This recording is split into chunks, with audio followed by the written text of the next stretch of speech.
Welcome back, guys, to your very own channel. Uh, in this uh, in this particular lecture, we are going to start with our question answer discussion of the chapter. The chapter will be inspection, investigation and inquiry.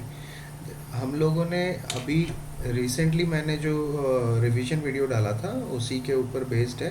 तो ये chapter का जितने भी questions हैं test your knowledge में, वो T Y के questions हम लोग सारा डिस्कस करके चलेंगे, राइट?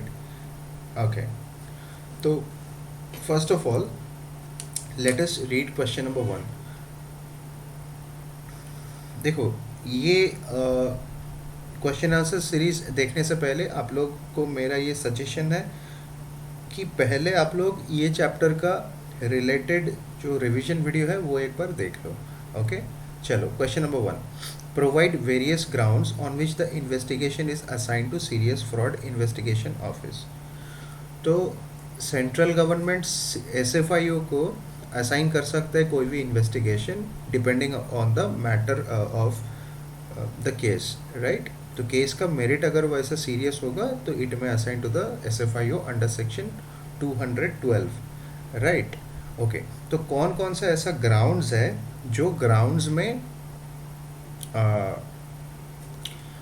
अपना जो सेंट्रल गवर्नमेंट है it may assign any case to SFIO. Okay, तो सबसे पहले बेसिकली यहाँ पे 4 केस आएंगे।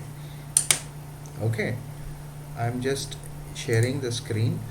तो यहाँ पे देखो क्वेश्चन नंबर 1 का ये आंसर तो मैंने ब्रीफ में आंसर यहाँ पे प्रेजेंट किया है। आप लोग इसके बाद आप लोगों का लैंग्वेज थोड़ा इसमें बढ़ा के कर देना। तो एज पर section 212 the central government may assign an investigation to the SFIO for below mention cases. 4 case है where any report of registrar to central government, मतलब अंडर सेक्शन 208 कोई रजिस्टर जब सीजी को रिपोर्ट देता है after inspection of books of accounts और inquiry, and वो report में if he recommends further investigation, तो वो केस में कर सकता है। दूसरा कौन सा केस है? On receipt of a special resolution by the company that the affairs need to be investigated. तीसरा केस है CG can order in public interest suo motu. Fourth case is on a request from any department of central government, state government to investigate into the affairs of the company, right? Okay, इसके बाद question number 2। Discuss the powers of inspectors regarding investigation into affairs of related companies. Okay, related companies वाला अपना जो section है, the section will be section 219। तो ये वाला section क्या बोलता है? देखो, ये वाला सेक्शन बोलता है the inspector appointed under section 210, 212 and 213, if necessary he can do investigation into affairs of related companies only after prior approval of CG। ये याद रखोगे, only after prior approval of CG। दूसरा कोई भी कंपनी होगा ना उसमें अप्रूवल चाहिए होगा। तो इसमें भी 4 केस है। कौन कौन सा केस है? Subsidiary holding, fellow subsidiary company, a company managed by its managing director, manager or director, board of director of the company is accustomed to act as per the direction of director or the company under investigation, or any person who is or who was a managing director, manager, employee of the company। so very simple है। उसके बाद question number 3 हम लोग देखेंगे। देखो question number 3 ये थोड़ा सा बड़ा क्वेश्चन है। Let us read the question and try to understand.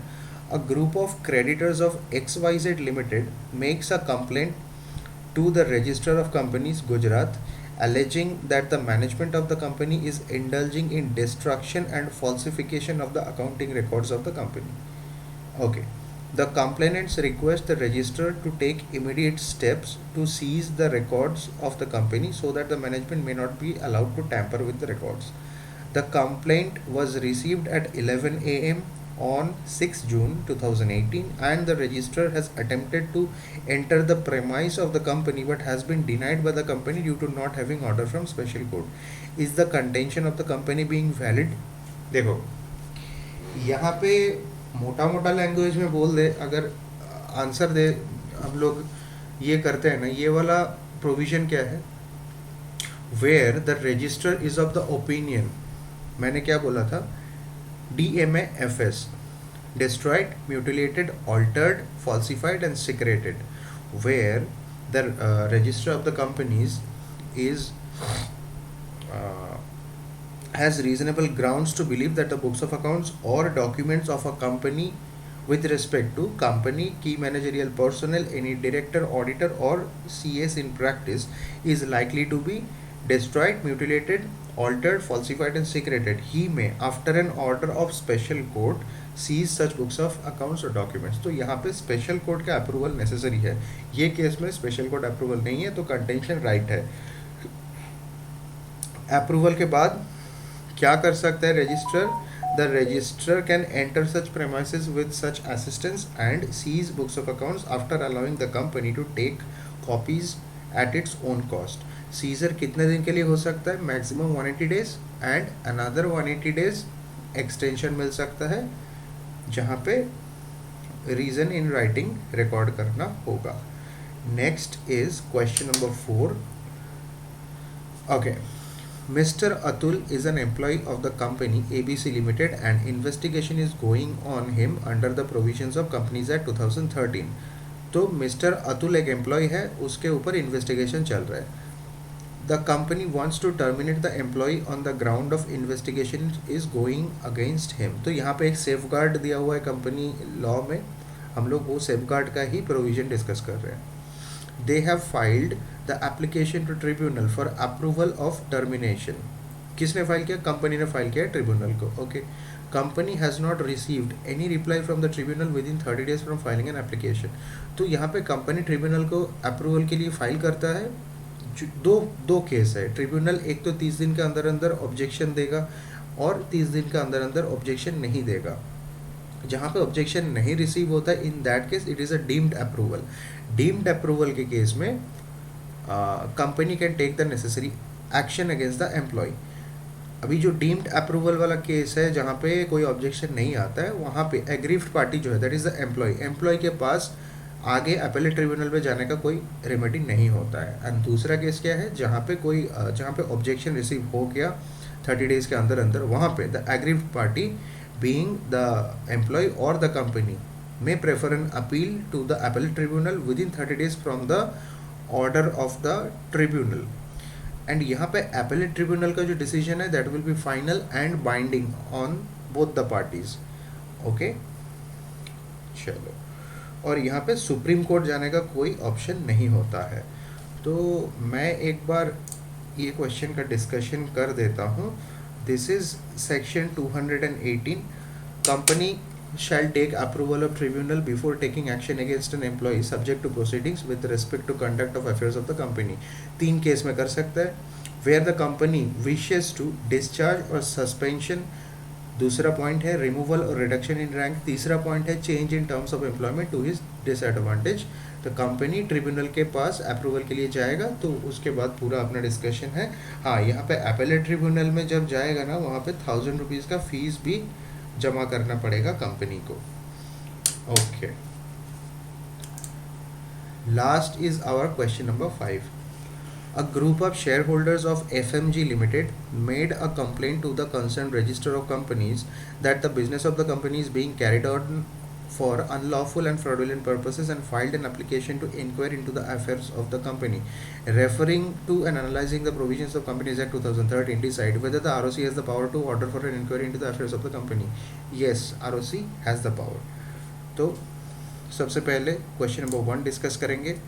तो इसका आंसर है yes, ROC can order an inquiry after giving reasonable opportunity of being heard to the company on a representation made by any person that affairs are conducted. यहाँ पे 2 point है, fraudulent और unlawful manner में अगर है तो ROC can initiate an inquiry. Second question क्या है, if the answer is yes state the procedure to be followed by the ROC. अभी आरओसी को क्या प्रोसीजर फॉलो करना पड़ेगा, देखो यहाँ पे आरओसी है, ROC needs to inform the company about the allegations in writing and it may call for written explanation for the matters within time prescribed in the notice। उसके बाद कंपनी को reasonable opportunity of being heard दिया जाएगा। After the representations being heard if it is necessary it may order for an inquiry. तो तीसरा question क्या है, whether the inquiry should be pursued by the ROC in case the complaint is withdrawn by the same group of shareholder subsequent to the order of inquiry. इसका answer yes है। Yes, the inquiry can be carried on by the ROC even if the same group of members withdraw the complaint subsequently, तो valid रहेगा। Question number 4, whether the central government has the power to direct the ROC to carry out the investigation। yes, इसका भी answer yes है। yes, central government may, if it is satisfied that it is necessary in the circumstances, it may direct the registrar for inquiry into the affairs of the company under section 206। ये जो section है ना, inquiry bye ROC, तो ये अपना है इसका section number 206। तो गाइस आई होप आप लोगों को ये क्वेश्चन आंसर्स का डिस्कशन अच्छा लगा होगा। ऐसे ही मैं हर एक चैप्टर का लॉ में क्वेश्चन आंसर्स ऐसे ही आप लोगों के साथ डिस्कस करता रहूँगा। तो डेली इसी चैनल में मैं रोज़ आऊँगा, तो आप लोग काइंडली मेरे चैनल को थोड़ा फॉलो कीजिए एंड सब्सक्राइब करिए so that you stay updated with these exam related videos. तो चलो गाइज, मिलते हैं अगले वीडियो में, तब तक के लिए bye bye, take care, love you all and जय हिंद।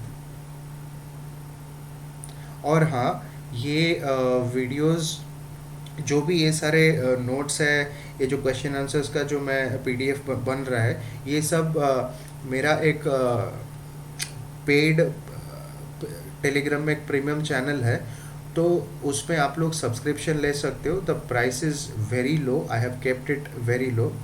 मंथली 300 रुपीज़ में आप लोग ये लॉ ऑडिट का जितना भी देखो, आप लोगों का प्रिपरेशन तो totally free of cost YouTube में हो रहा है। उसके साथ आप लोगों को अगर चाहिए कि ये सारा नोट्स चाहिए एंड जो क्वेश्चन आंसर डिस्कशन हो रहा है, ये सब पीडीएफ भी आप लोगों को डाउनलोड करना रहेगा। तो यू कैन जो भी मेरा वीडियोस यूट्यूब में अपलोड होता है उसके उसका डिस्क्रिप्शन बॉक्स में नीचे देखोगे, वहाँ पे एक notes for link for the notes करके एक लिंक दिया हुआ है। उसमें आप अंदर जाओगे तो आप लोगों को वो सब्सक्रिप्शन वाला चीज़ दिखेगा। तो after making the payment you may avail these paid services. The payment is very nominal, you can definitely go for it. Okay guys, मिलते हैं अगले वीडियो में, तब तक के लिए बाय बाय, टेक केयर।